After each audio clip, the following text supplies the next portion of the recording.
Bayangkan, sebelum wujudnya kerajaan moden, sebelum istilah New World Order disebut, ada satu tamadun purba yang berani menentang Tuhan secara terang-terangan. Namanya Namrud. Dia bukan sekadar raja, tapi simbol manusia yang mencabar langit. Dan dari dialah lahir benih kepada apa yang kini disebut Freemason, kumpulan rahsia yang mengawal dunia dari balik bayang. Namrud bin Kan'an, bin Kush, bin Ham, cicit kepada Nabi Nuh alaihi salam. Selepas banjir besar, ketika bumi masih baru, dia muncul sebagai manusia yang tamak kuasa. Dia mendirikan menara Babylon, menara yang dikatakan mampu mencapai syurga. Bagi Namrud, menara itu bukan sekadar binaan, tapi simbol penentangan terhadap Tuhan. Dari sinilah muncul ilmu-ilmu hitam, astrologi, horoskop, dan sistem nombor 60 yang kita pakai hari ini. 60 saat seminit, 60 minit sejam, 360 darjah. Semua datang dari Mesopotamia, dari tangan mereka yang menentang wahyu. Selepas kejatuhan Babylon, ilmu rahsia itu tidak lenyap. Ia berpindah dari satu bangsa ke bangsa lain. Dari Sumeria ke Akkadia, ke Assyria, lalu menyeberangi ke dunia barat melalui para pembina kuil dan ahli astrologi. Mereka membawa satu prinsip: siapa menguasai ilmu binaan dan bintang, dia menguasai manusia. Ilmu ini menjadi asas kepada tamadun-tamadun besar, hingga akhirnya menjadi seni bina rahsia dalam kumpulan Freemason yang menyembunyikan simbol mereka di setiap batu, setiap piramid, setiap kota.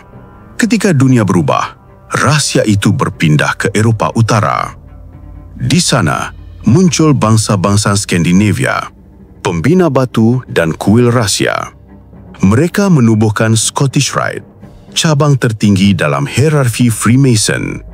Tokoh seperti William Wallace dan legenda Merlin digambarkan sebagai pahlawan, tetapi dalam catatan rahsia, mereka dikaitkan dengan ilmu kuno pembina batu. Mereka bukan sekadar membina bangunan, mereka membina struktur kuasa. Kuasa yang menentukan siapa memerintah dan siapa diperintah. Batu-batu Stonehenge bukan disusun secara rawak. Di bawahnya ada susunan yang mengikut pergerakan matahari dan bintang. Ia seakan jam kosmik, seolah-olah mereka mahu menandingi ciptaan Tuhan dengan geometri manusia. Dari sinilah muncul istilah The Builder of the Temple, yang menjadi asas kepada Freemason, pembina kuil, pembina dunia, pembina sistem yang mengawal manusia dengan angka, bentuk, dan simbol.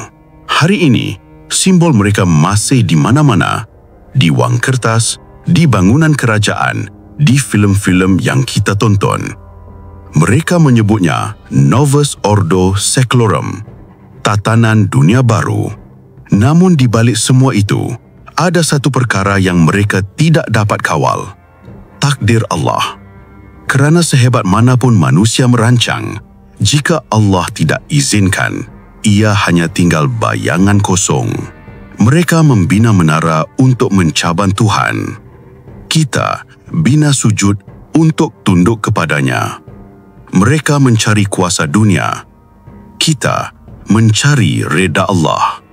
Dan di akhir zaman ini, fitnah mereka bukan lagi batu dan menara, tetapi ideologi dan teknologi. Kembalilah kepada Al-Quran, kerana disitulah kebenaran yang tidak dapat diputar oleh sesiapa pun.